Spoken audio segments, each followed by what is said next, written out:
उम्मीद है आप सबकी तैयारी बेहतर तरीके से चल रही होगी। आज हम आप सबके लिए बीपीएससी और बिहार शिक्षक भर्ती को लेकर के हिस्ट्री के प्रश्नों का विश्लेषण लेकर के आए हैं। तो आज की जो क्लास है आपकी, यह 24 क्वेश्चन का एक सेट है जो कि पीछे पूछे गए जा चुके हैं, यानी कि जो प्रीवियस ईयर क्वेश्चंस हैं उसी की प्रैक्टिस करवा रहा हूँ मैं आपको। तो इसलिए एक एक करके ध्यान से देखेंगे और जिसका आंसर आप जान रहे होंगे उसको आप बताएंगे अभी। चलिए तो शुरू करते हैं। बीपीएससी 69 और बिहार शिक्षक के लिए, ठीक है, बीपीएससी 69 और बिहार शिक्षक के लिए जो है उपयोगी है। आप लोगों को पता होगा कि कल बीपीएससी ने बिहार शिक्षक के लिए डेट बढ़ा दिया है, यानी कि जो फॉर्म भरने की तारीख 12 जुलाई थी उसे 15 जुलाई कर दिया गया है। साथ ही साथ एक और खबर है बिहार शिक्षक के लिए कि बीपीएससी ने अपनी वेबसाइट पे ओएमआर शीट अपलोड किया है। तो ओएमआर शीट जो अपलोड किया गया है उसमें आप देखेंगे कि वहाँ पर जो है 5 ऑप्शन का विकल्प दिया गया है, ए बी सी डी और ई। और कई सारे कोचिंग सेंटर्स या यूट्यूबर जो हैं 4 क्वेश्चन के साथ जो है तैयारी करवा रहे थे। तो ऐसी स्थिति में जो है आप लोग भ्रम की स्थिति में ना रहें। बीपीएससी का पेपर जो है बिल्कुल जो पीसीएस का जो पेपर होता है, जो सिविल सेवा का जो पेपर होता है, उसी के तर्ज पर जो है बनेगा। ठीक है, तो चलिए शुरू करते हैं विश्लेषण।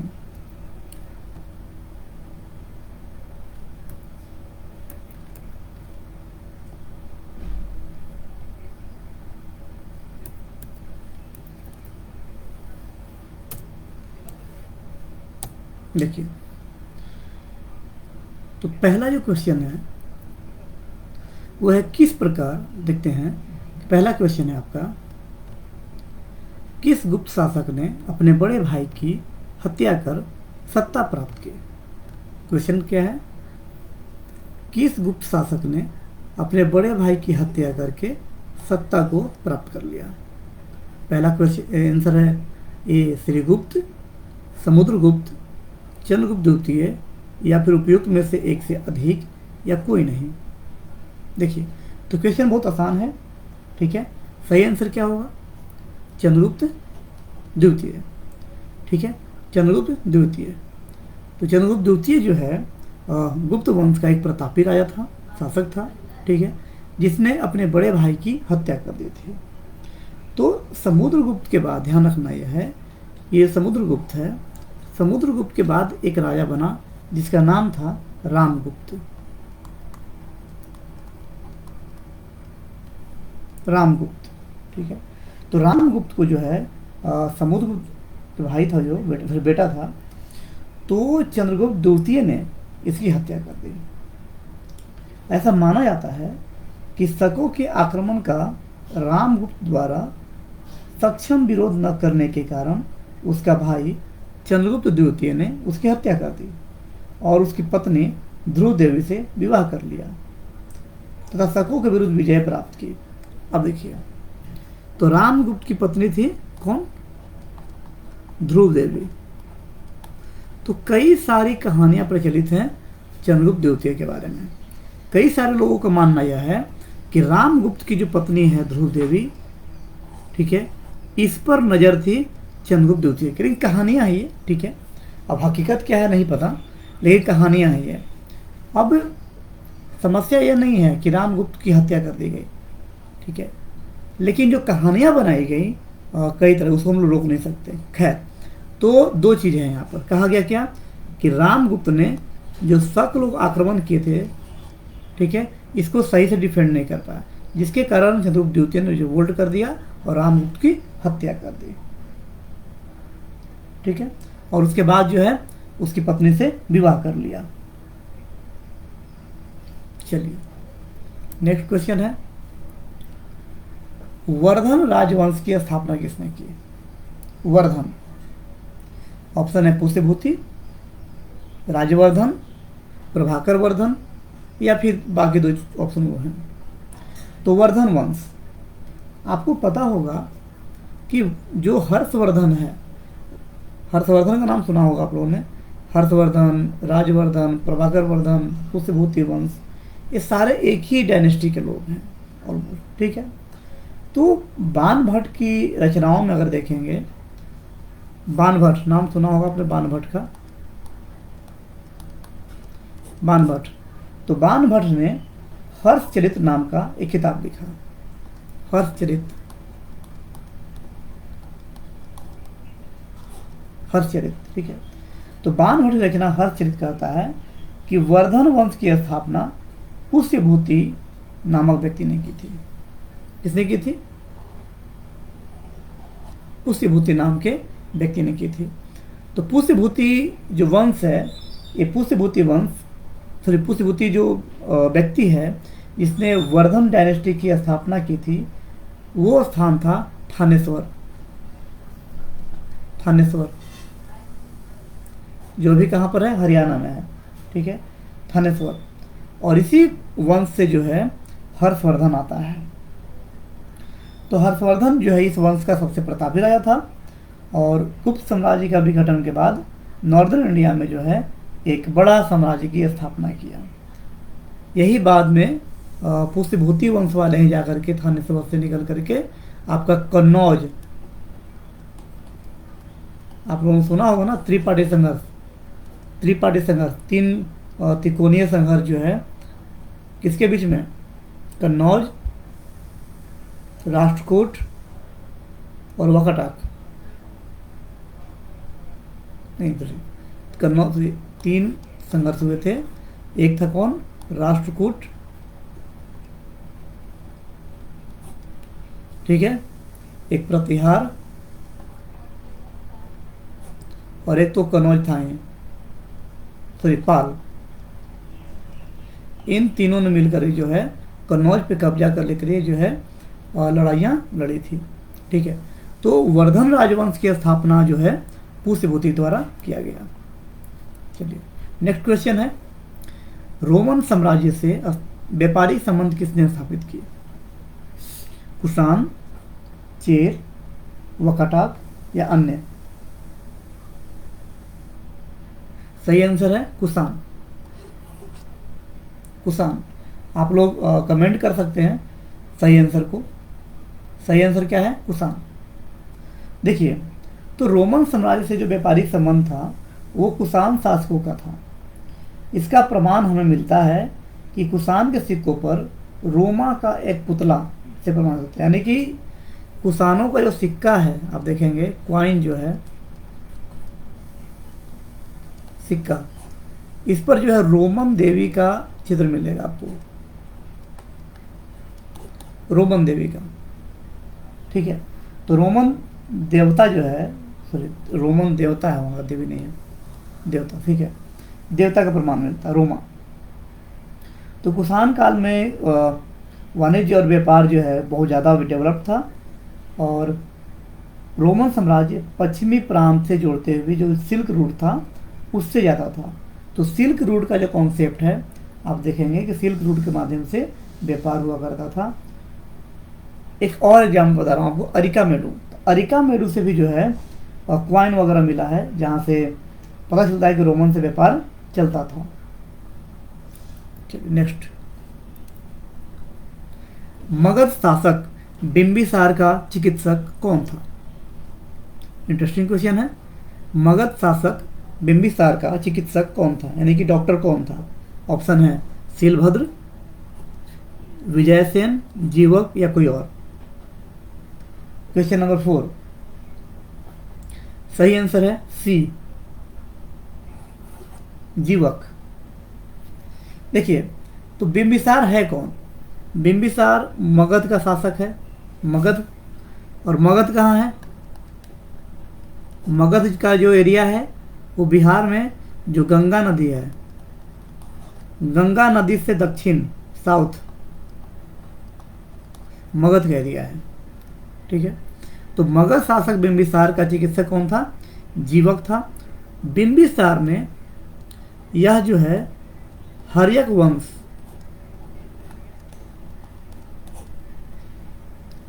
हर्यक वंश की स्थापना की थी। और ये भी ध्यान रखना है कि मगध जो है 16 महाजन पदों में से एक महाजन पद था। ये 16 महाजन पदों में से एक महाजन पद कौन था? मगध सबसे मजबूत भी था हर्यक वंश का। चलिए नेक्स्ट पढ़ते हैं। मुस्लिम शासक जिसका साम्राज्य दार उल इस्लाम का एक भाग माना जाता था या थी, दारुल इस्लाम, यानी कि कह सकते हैं आप इसमें ऑप्शन क्या क्या आपके पास है? बलबन, रजिया, इल्तुतमिश। कौन होगा सही? तो सही आंसर है सी, सी। यानी कि मुस्लिम शासक जिसका साम्राज्य को दारुल इस्लाम का एक भाग माना जाता था वो था इल्तुतमिश।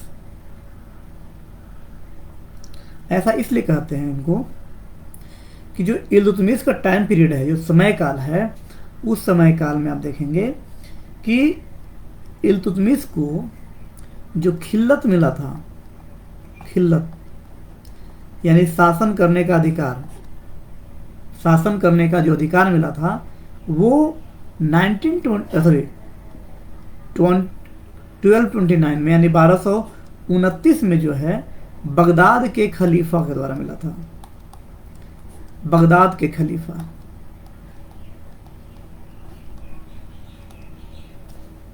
ठीक है। तो बगदाद के खलीफा का दिन जो है दार उल इस्लाम का एक भाग बन गया था, यानी कि इस्लामिक स्टेट का, इस्लामिक राज्य का एक भाग बन गया था। और ऐसा जो जानकारी मिलता है वो मिलता है मिनहाजुल सिराज, तबकात नासरी, इन किताबों से हमें जानकारी मिलती है। तो ध्यान रखना है कि दारुल इस्लाम जो है कौन दिया था? बगदाद के खलीफा 1229 में खिल्लत दिया था, शासन करने का अधिकार दिया था। क्वेश्चन नंबर 6, इनमें से किसने खलीफा की शक्ति का विरोध किया? देखिए ध्यान से, इनमें से किसने खलीफा की शक्ति का विरोध किया?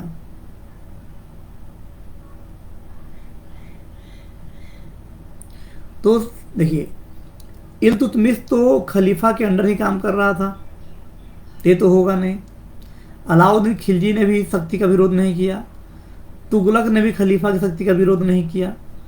तो आंसर क्या हो जाएगा? ई, उपयुक्त में से कोई नहीं।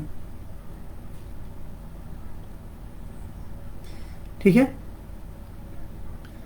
लेकिन अलाउद्दीन खिलजी हो या बलबन हो या तुगलक हो, ये सभी शासक तो एकदम बिल्कुल स्वतंत्र फील कर रहे थे कि बिल्कुल हम इंडिपेंडेंट हैं, शासन कर रहे हैं, लेकिन इन्होंने खलीफा की शक्ति का विरोध नहीं किया। ठीक है, चलिए नेक्स्ट है, तुगरिल खान ने किसके शासनकाल के दौरान विद्रोह किया था? तुगरिल खान, क्वेश्चन है, तुगरिल खान ने किसके शासनकाल के दौरान विद्रोह किया था? ऑप्शन है बलबन, अलाउद्दीन खिलजी, फिरोज तुगलक और अन्य। ध्यान से पढ़िए। तो तुगरिल खान ने, ध्यान रखना है कि तुगरिल खान का विद्रोह जो है बलबन के टाइम पीरियड में हुआ था, बलबन। ठीक है, तो तुगरिल खान ने बलबन के काल में विद्रोह किया और यह विद्रोह जो है 1279 में बंगाल में अमीन खान की नियुक्ति के विरोध में हुआ था। तो बलबन के टाइम पीरियड में तुगरिल खान ने 1279 में विद्रोह किया। क्यों किया विद्रोह? विद्रोह का कारण क्या था? तो बंगाल में जो है बलबन ने अमीन खान नाम के व्यक्ति को नियुक्त कर दिया था। अमीन खान को जो है वहां पर नियुक्त किया था, जिसका वो विरोध कर रहा था तुगरिल खान। तो ये पहली बार था कि गुलाम सरदार का विद्रोह था। तुगरिल ने मुगसिद्दीन की उपाधि धारण किया और अपने नाम के सिक्के भी चलवाए, अपने नाम का खुतबा भी पढ़वाया। बाद में बंगाल अभियान के बाद जो है बंगाल बलबन पहुंचा तो तुगरिल खान भाग गया। तो तुगरिल खां इस हद तक गया, समझिए, कि विद्रोह करने के बाद अपने नाम का सिक्का भी चलवा रहा है, ठीक है, अपने नाम से खुतबा भी पढ़वा रहा है, ठीक है। तो जाहिर सी बात है कि तुगरिल खां जो है एक मजबूत व्यक्ति रहा होगा, ठीक है। तो ध्यान रखना है कि तुगरिल खां जो है बलबन के शासनकाल में विद्रोह किया था। नेक्स्ट क्वेश्चन है, सर्वप्रथम किस मुगल शासक ने ब्रिटिश के विरुद्ध संघर्ष किया था? जवाब दीजिएगा, सर्वप्रथम किस मुगल शासक ने ब्रिटिश के विरुद्ध संघर्ष किया था?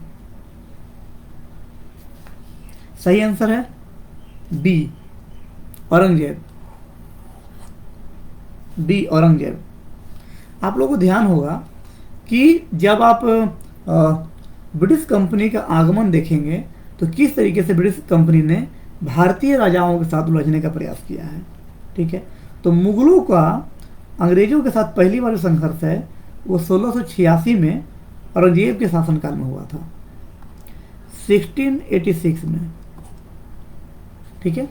1686 में जब मुगल गवर्नर शाइस्ता खां ने जॉब चारनौक सहित अंग्रेजों को हुगली से खदेड़ दिया था।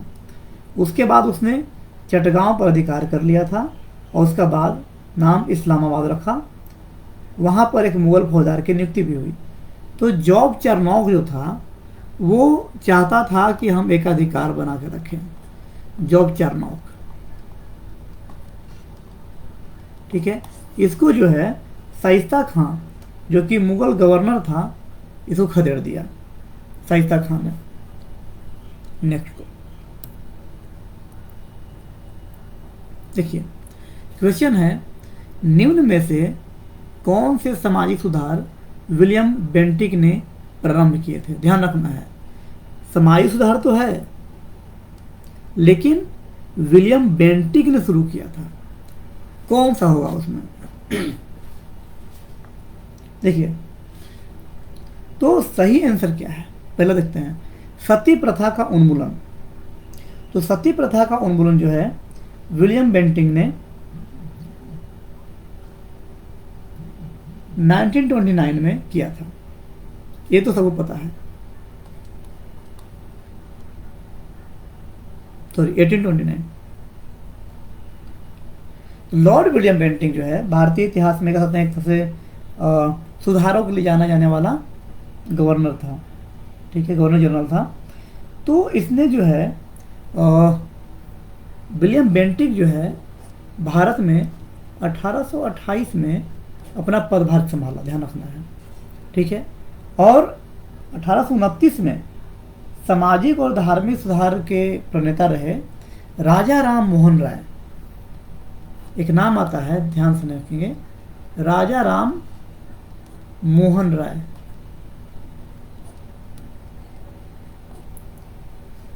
ठीक है। इनके साथ मिलकर उस समय कई सारे प्रथाओं को खत्म किया। उसमें से एक था सती प्रथा, ठीक है। तो सती प्रथा तो होगा, सही बात है, इसका इन्होंने उन्मूलन करवाया। इसके अलावा सती प्रथा के बाद जो है आप देखेंगे कि बंगाल में सती प्रथा को तो खत्म करवा ही करवाया, ठगों के गिरोह को, जो ठग थे, ठग जो है ये वाला ठगों के संगठित गिरोह का भी इसने दमन करवाया। तो ठग वाला जो मामला है वो 1830 में एक खत्म करवाया, ठीक है। और सती प्रथा का जो उन्मूलन है वो 1829 में इसको खत्म करवाया। तो 1829 में नियम 17 के द्वारा, नियम क्या है इसमें, नियम 17 के द्वारा जो है इसको 1929 में खत्म करवाया। तो 1829 में, ध्यान रखना है, 1829, 1929, 1829 में। इसके अलावा एक और है इनमें जिसका इन्होंने खात्मा करवाया, वो है दास प्रथा का उन्मूलन। दास प्रथा का उन्मूलन जो है लॉर्ड विलियम बेंटिक के शासनकाल में हुआ। ये जो दास प्रथा थी, ठीक है, खास करके 1833 के जो चार्टर है उसमें इसको ख़त्म कराने का प्रावधान किया। सॉरी ये नहीं, ये 1833। तो पहला है सती प्रथा 1829, ठगों को हटाया 1830, दास प्रथा को उन्मूलन किया 1833। ठीक है, तो सुधार है ये करवाया नहीं। चलिए नेक्स्ट बनते हैं। किसने सिंध विजित कर उसका अधिकरण किया? सिंध का विलय। सिंध का विलय बहुत ही एक चर्चित टॉपिक रहा है। ठीक है, और नेपियर ने, ध्यान रखना है, नेपियर ने इसका अधिकरण किया था। देखिए 1843 में अफगानिस्तान युद्ध के बाद अंग्रेज जनरल चार्ल्स नेपियर ने सिंध का विलय ब्रिटिश भारत में कर लिया था। ठीक है, कब किया था? 1843। ठीक है, तो 1843 में गवर्नर जनरल एल मरो ने सिंध पर कब्जा करके विद्रोहियों को गिराने के लिए चार्ल्स नेपियर को भेजा था।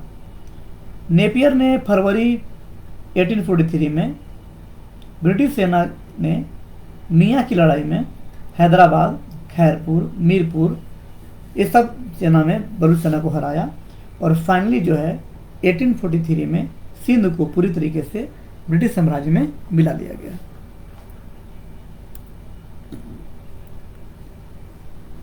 नेक्स्ट है, भारत में प्रथम जनगणना किस वर्ष प्रारंभ की गई थी? भारत में पहली बार जनगणना कब शुरू हुई थी? क्वेश्चन यही है। आजकल जनगणना को बहुत विवाद है बिहार में, खास करके कास्ट सेंसस को लेकर के। ठीक है, तो आइए जानते हैं कि भारत में पहली जनगणना कब शुरू की गई आधुनिक तौर पे। पहली जनगणना, तो देखिए सही आंसर है 1872, 1872। तो अंग्रेजों के शासनकाल में जो आधुनिक तौर पे प्रथम जनगणना कराई गई वो थी 1872 में। उस समय जो गवर्नर, सॉरी जो वायसराय थे उस समय, वो थे, बताइए, लॉर्ड मेयो। लॉर्ड मेयो के शासनकाल में। तो क्वेश्चन घुमा फिरा के पूछता है कि भारत में प्रथम जनगणना के समय वायसराय कौन थे? अगर ऐसे क्वेश्चन पूछ दिया आपसे तो लॉर्ड मेयो थे। किस वर्ष प्रारंभ की गई? तो 1872 में प्रारंभ की गई, ये भी ध्यान रखना है। अब क्वेश्चन पूछ दिया आपसे अलग से कि प्रथम नियमित जनगणना, क्वेश्चन क्या हो जाए? प्रथम, यहां पर नियमित लगा दे, नियमित जनगणना यानी कि कंटिन्यूटी में हमेशा होता रहा, तब जो है इसका आंसर चेंज हो जाएगा और तब आंसर क्या हो जाएगा? 1881। ठीक है, तो जब जनगणना का, जब नियमित जनगणना की बात होगी तो उसका आंसर होगा 1881 और उस समय गवर्नर जनरल थे लॉर्ड रिपन। ठीक है, लॉर्ड रिपन। तो क्वेश्चन की प्रकृति जो होगी उसके आधार पर आंसर बदल भी जाएगा, तो इसको अगर ध्यान में रखेंगे तो गलती नहीं होगी। और केवल सिंपल क्वेश्चन अगर आएगा कि प्रथम जनगणना किस वर्ष प्रारंभ की गई, तब तो आंसर होगा 1872। लेकिन अगर एक प्रश्न आएगा कि भारत में प्रथम नियमित जनगणना किस वर्ष प्रारंभ की गई, तब आंसर होगा 1881।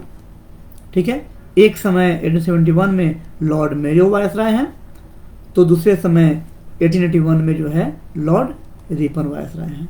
ठीक है, चलिए नेक्स्ट क्वेश्चन है, सुखदेव, भगत सिंह और राजगुरु को किस तारीख को फांसी दी गई थी? ठीक है, तो शहीद, तीनों शहीद हैं। ठीक है, सुखदेव हों, भगत सिंह हैं और राजगुरु हैं। सही आंसर क्या है?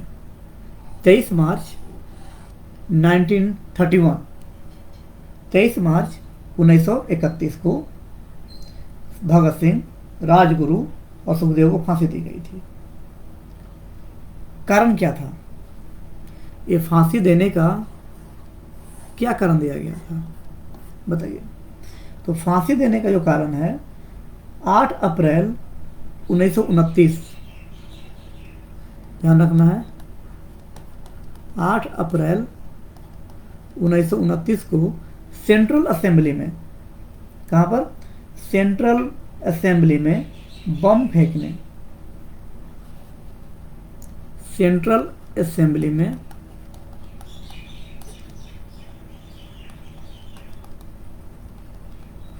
बम फेंकने, एक तो ये हो गया कारण। दूसरा कारण था जेपी सैंडर्स की हत्या। जेपी सैंडर्स, ठीक है। तो जेपी सैंडर्स की जो है हत्या का दोषी माना गया, हत्याकांड दोषी का फरारी की बात की गई, ठीक है। फिर इसके अलावा देशद्रोह, देशद्रोह, तो इन सब केस में जो है इनको 23 मार्च 1931 को लाहौर जेल में,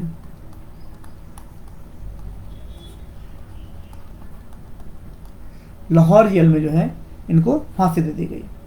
अब हुआ क्या है देखिए, 1928 में साइमन कमीशन का विरोध करते हुए लाला लाजपत राय की मृत्यु हो जाती है। याद है ना आप लोगों को कि 1928 में जब लाला लाजपत राय विरोध कर रहे होते हैं साइमन कमीशन का, तो वहाँ पर पुलिस जो है लाठीचार्ज करती है, और जो पुलिस अधीक्षक है उसका नाम है जेम्स स्कॉट, ठीक है। तो लाला लाजपत राय, ध्यान रखना यह है कि 1921 में जो साइमन कमीशन का विरोध हो रहा था, किस कमीशन का? साइमन कमीशन का। तो इस साइमन कमीशन के विरोध में जो है लाला लाजपत राय थे। तो लाला लाजपत राय के ऊपर जो है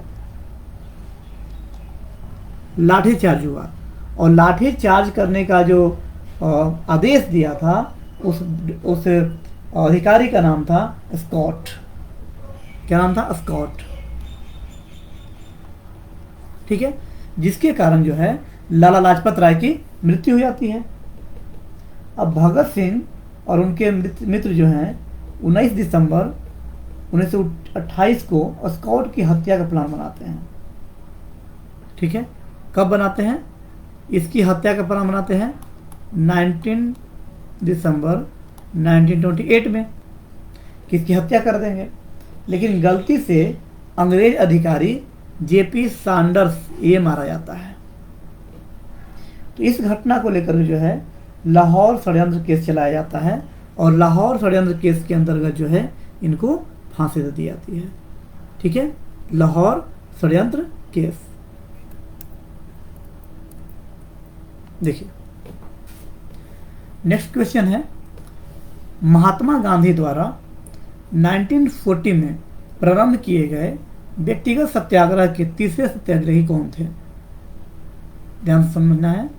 1940 में प्रारंभ किए गए व्यक्तिगत सत्याग्रह के तीसरे सत्याग्रही कौन थे? बताइए इसका आंसर।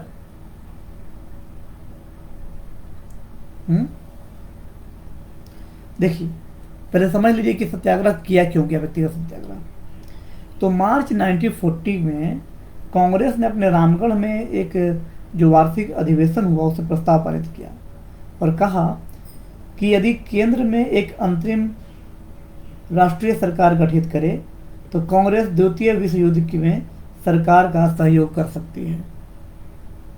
कांग्रेस ने क्या कहा कि यदि आप कोई अंतरिम गवर्नमेंट फॉर्म करें भारत में तो हम जो है सेकेंड वर्ल्ड वॉर में पार्टिसिपेट करेंगे। वायसराय ने कांग्रेस के प्रस्ताव को एक्सेप्ट नहीं किया और एक दूसरा प्रस्ताव पेश किया। उस दूसरे प्रस्ताव को कांग्रेस ने एक्सेप्ट नहीं किया और व्यक्तिगत सत्याग्रह की शुरुआत कर दी। यह सत्याग्रह ब्रिटिश सरकार की भारत नीति के प्रति नैतिक विरोध का प्रतीकात्मक अभिव्यक्ति थी, ठीक है।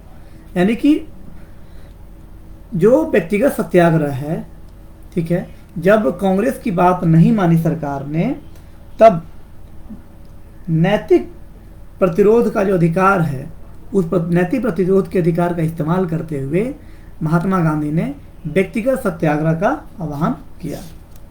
और यह जो व्यक्तिगत सत्याग्रह था, उसकी शुरुआत 17 अक्टूबर कब हुआ था? 17 अक्टूबर 1914 में। इसकी शुरुआत कहां से हुई थी? पवनार से। पवनार कहां पर है? पवनार आश्रम है महाराष्ट्र में। देखिए, यहां से 68वीं बीपीएससी में भी क्वेश्चन आया था, यहां से 67वीं में भी क्वेश्चन आ रहा है। यानी कहने का मतलब क्या है कि इस एरिया से क्वेश्चन लगातार पूछे जा रहे हैं। ठीक है, तो 17 अक्टूबर 1940 में पवनार आश्रम से जो है महाराष्ट्र में जो है, वहाँ व्यक्तिगत सत्याग्रह की शुरुआत होती है, जिसमें महात्मा गांधी ने विनोबा भावे को प्रथम सत्याग्रही चुना। तो विनोबा भावे कौन से हैं? पहले सत्याग्रही चुना गया। क्लियर? इसके बाद दूसरे सत्याग्रही के रूप में जो है सेकेंड नंबर पर जवाहरलाल नेहरू को चुना गया। ठीक है, अब आई तीसरे नंबर की, जो क्वेश्चन में कहते हैं। तो इसमें से राजेंद्र प्रसाद नहीं है। ठीक है, इसमें से कोई नहीं होगा। इसका आंसर तो ये वाला होगा। जो थर्ड वाले जो सत्याग्रही थे, उनका नाम था ब्रह्मदत्त। ब्रह्मदत्त, ठीक है, ब्रह्मदत्त थे। तो ये सत्याग्रही जो है 1942 तक, यानी कि 17 अक्टूबर 1940 से लेकर के जनवरी 1942 तक यह सत्याग्रह चलता रहा। और इसके अलावा ये भी ध्यान रखना है कि इस व्यक्तिगत सत्याग्रह में गांधी जी शामिल नहीं थे। गांधी जी सिर्फ लीडर की भूमिका निभा रहे थे। गांधी जी जेल से बाहर थे। ठीक है, और इसी आंदोलन के दौरान जो है दिल्ली चलो का नारा दिया गया। दिल्ली चलो का नारा दिया गया। चलिए नेक्स्ट है, भारत छोड़ो आंदोलन के दौरान खुफिया रेडियो किसने प्रारंभ किया? खुफिया रेडियो, देखिए, इस खुफिया रेडियो को कांग्रेस रेडियो भी कहा जाता है। कांग्रेस रेडियो भी कहा जाता है इसको। तो भारत छोड़ो आंदोलन के समय ब्रिटिश सरकार के दमन के खिलाफ और गिरफ्तारी से बचने के लिए और अपने लोगों तक बातें पहुंचाने के लिए, भारतीय जनता को जागरूक करने के लिए जो है कांग्रेस रेडियो को खुफिया रेडियो भी कहा जाता था, उसकी शुरुआत की गई। इसकी शुरुआत गिरफ्तारी में बच गए नेता, खास करके वीएम खाकर, राम मनोहर लोहिया, उषा मेहता आदि ने इसको जो है अंडरग्राउंड होकर चलाना शुरू किया। ठीक है, तो इसमें जो आंसर होगा उषा मेहता, शुरुआत इन्होंने किया था, बाद में लोग जुड़ते गए। ठीक है, लेकिन कह सकते हैं कि मुश्किल से एक आध साल भी नहीं चला होगा ये रेडियो, और 12 नवंबर 1942 को ब्रिटिश सरकार के द्वारा इसको जब्त कर लिया गया।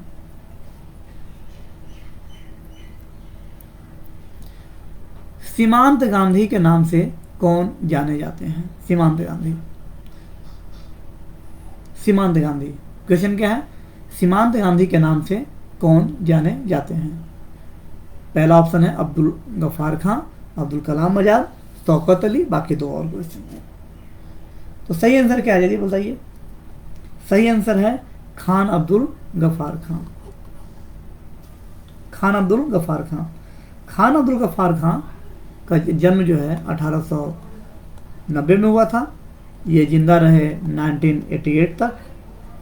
ठीक है, और इन्होंने जो है जो नॉर्थ ईस्ट बाउंड्री है, खास करके सीमा प्रांत है बलूचिस्तान वाला, वहाँ के नेता थे ये।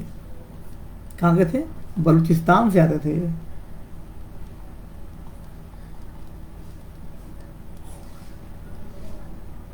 ठीक है, और इनको जो है सीमांत गांधी, इसके अलावा भी दो और नाम इनके थे। कौन कौन थे देखिए, एक नाम था इनका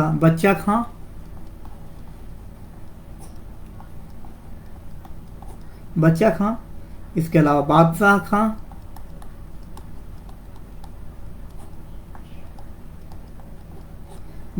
खां, ठीक है। इनको 1987 में भारत रत्न दिया गया। चलिए नेक्स्ट क्वेश्चन पे आते हैं। झांसी की रानी लक्ष्मीबाई की मृत्यु कहां पर हुई थी? क्वेश्चन है, झांसी की रानी लक्ष्मीबाई की मृत्यु कहां पर हुई थी? लखनऊ, कानपुर, ग्वालियर या कोई और? सही जवाब है, जल्दी बताइए, सी ग्वालियर। तो झांसी की रानी लक्ष्मीबाई की मृत्यु हुई थी 1857 में। हाँ, 1857 में जो विद्रोह हुआ था, ध्यान रखना है, जो विद्रोह हुआ था, इस विद्रोह को वो लीड कर रही थी झांसी में। और झांसी में लड़ाई लड़ते लड़ते वो ग्वालियर तक पहुंची और ग्वालियर में 18 जून 1858 को इनकी मृत्यु हुई थी कोटा की सराय के पास। जगह का नाम है कोटा की सराय, जो कि ग्वालियर में पड़ता है। ठीक है, इसके अलावा और क्वेश्चन आ जाए कि लक्ष्मीबाई की समाधि स्थल कहाँ पर है? तो समाधि स्थल भी ग्वालियर में ही है।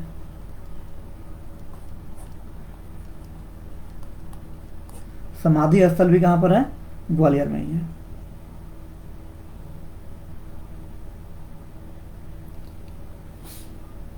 लक्ष्मीबाई का बचपन का नाम पता है आप लोगों को? मणिकर्णिका।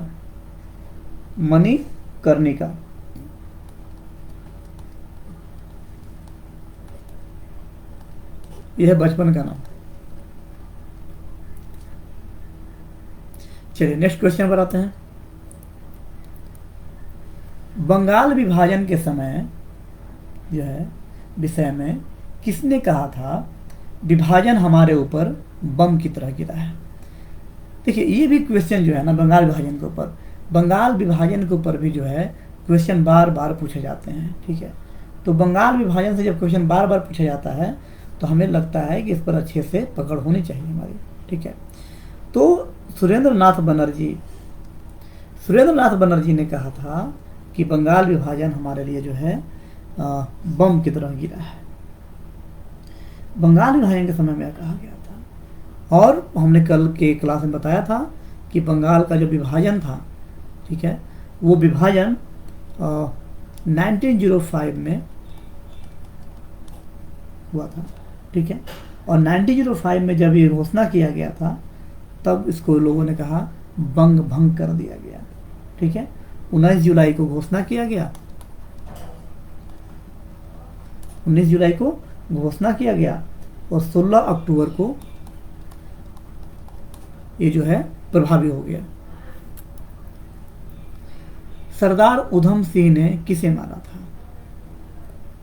सरदार उधम सिंह ने किसे मारा था?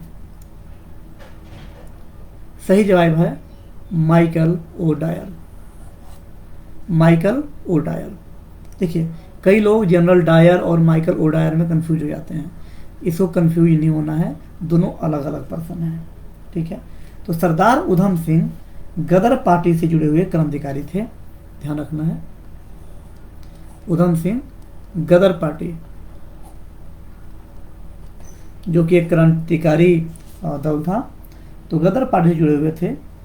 13 मार्च 1940 को माइकल ओडायर की हत्या ले जाने आते हैं। हत्या कब की गई? 13 मार्च 1900 बताइए 40 13 मार्च 1940 को उधम सिंह ने ईस्ट इंडिया एसोसिएशन और रॉयल सेंट्रल एशियन सोसाइटी की कैक्सटन हिल में एक बैठक में जनरल डायर के स्थान पर माइकल ओ डायर को गोली मार दिया था। ठीक है, अब देखिए मारने किसको गए थे? जनरल डायर को। मार किसको दिया? माइकल ओ डायर को। ठीक है, वैसे ही भगत सिंह के साथी लोग मारने किसको गए थे? स्कॉट को। लाला लाजपत राय को लाठीचार्ज करवाने वाले जो पुलिस अधिकारी था, स्कॉट था, उसको मारने गए थे। और मार किसको आए थे? सैंडर्स को। उस पर हमला हो गया था। सरदार उधम सिंह जनरल डायर को मारने गए थे। मार किसको दिए? माइकल ओ डायर को। समझ में रहा? तो आखिर ऐसा क्यों हो रहा था? कुछ तो गड़बड़ी है बात। हो सकता है कि एक ही नाम के लोगों को उस समय लोग पहचान नहीं कर पाए हों। ठीक है, खैर, तो माइकल ओ डायर को मार दिया, जिसके कारण उनको गिरफ्तार कर लिया गया। Michael O'Dwyer. Next question है बारदोली सत्याग्रह। तो बारदोली सत्याग्रह का सफल नेतृत्व किसने किया? देखिए 3 क्वेश्चन तो होंगे, 3 प्रश्न का इसका ऑप्शन तो है, 3 ऑप्शन। महात्मा गांधी, वल्लभ भाई पटेल, मोतीलाल नेहरू या फिर कोई और। सही आंसर क्या है? बारदोली सत्याग्रह बहुत फेमस सत्याग्रह है। इसका सही आंसर बताइए। वल्लभ भाई पटेल। तो बारदोली सत्याग्रह भारतीय स्वाधीनता संग्राम के दौरान जून 1928 में हुआ था, 1928 में हुआ था, जिसकी लीडरशिप जो है सरदार वल्लभ भाई पटेल के हाथ में थी। यहीं की महिलाओं ने इन्हें सरदार की उपाधि दी। तो ध्यान रखना है कि जब बारदोली सत्याग्रह हुआ तो इस सत्याग्रह में जो महिलाएं आई थी सत्याग्रह करने के लिए, इन्होंने सरदार वल्लभ भाई पटेल को किसकी?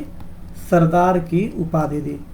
तो ये भी क्वेश्चन आता है कि सरदार वल्लभ भाई पटेल को सरदार की उपाधि कब दी गई या कौन दिया? ठीक है, तो ध्यान रखना है कब मिला?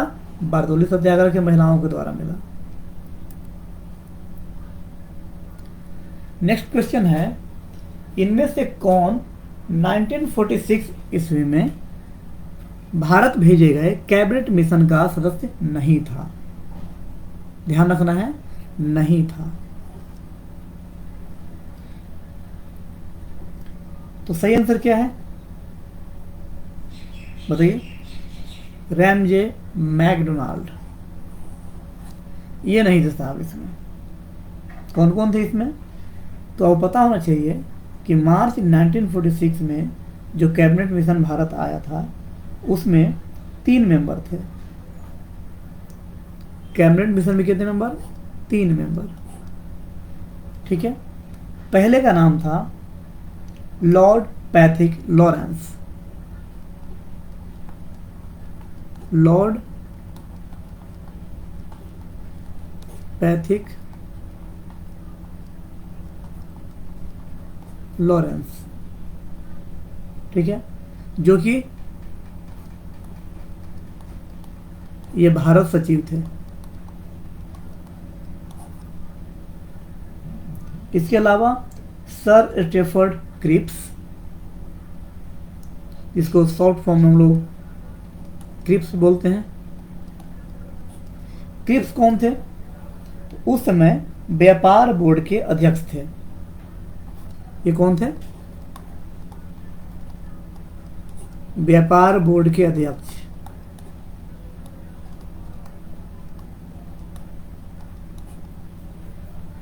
तीसरा जो नाम था वो थे A.V. अलेक्जेंडर।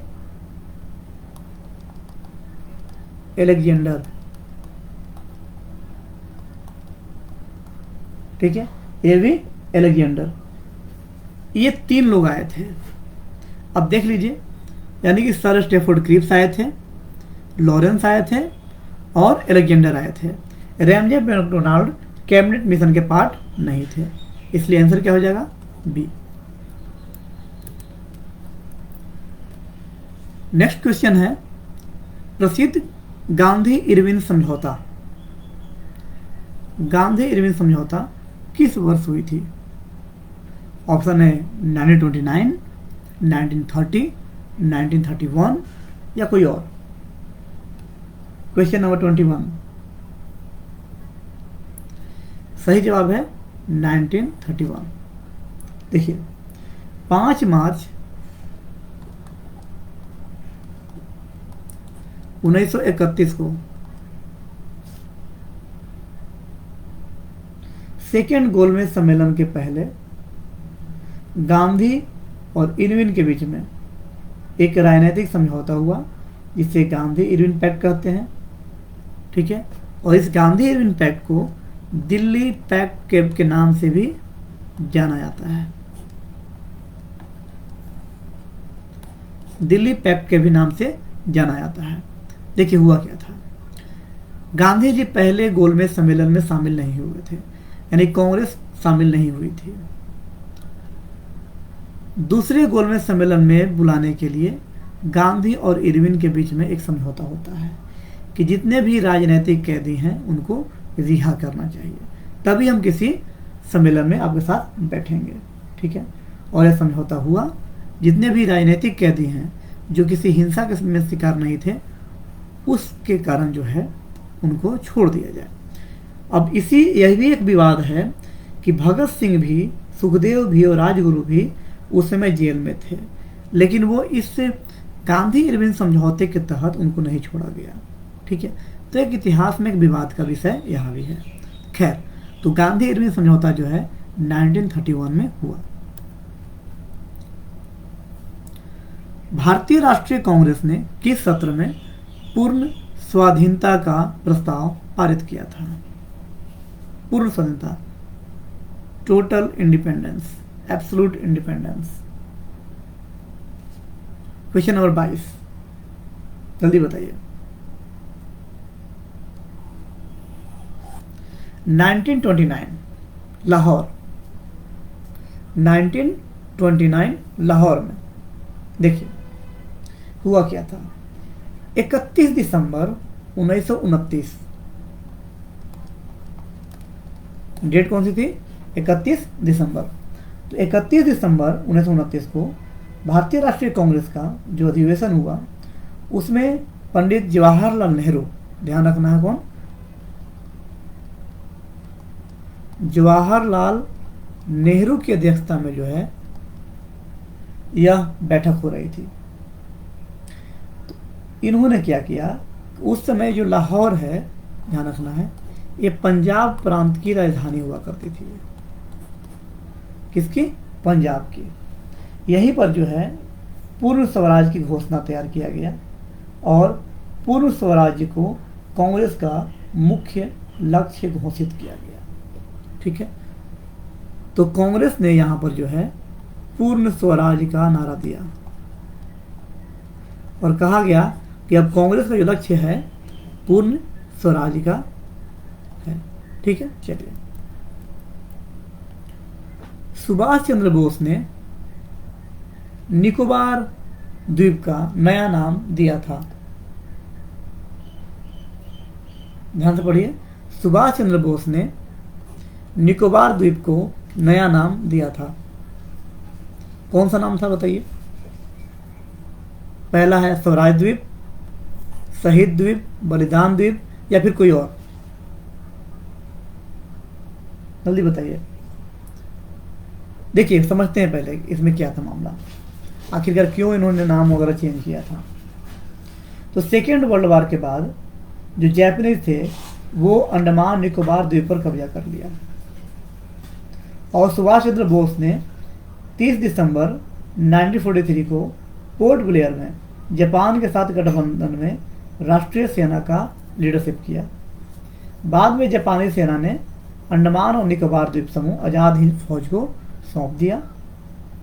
बाद में इसको शहीद द्वीप और स्वराज द्वीप नाम रखा गया, ठीक है। तो दो चीज़ें हैं यहाँ। क्या पूछा गया है? निकोबार के बारे में। तो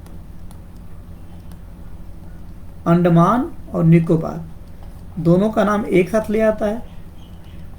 तो अंडमान और निकोबार जो कि जापानीज कब्जे में थे और जापानी कब्जा में छूटने के बाद वो आया किसके पास, सुभाष चंद्र बोस के पास। तो उन्होंने अंडमान आइलैंड और निकोबार आइलैंड इन दोनों का नाम जो है अलग अलग रखा। तो अंडमान आइलैंड को रखा गया शहीद द्वीप, शहीद द्वीप, और निकोबार को स्वराज।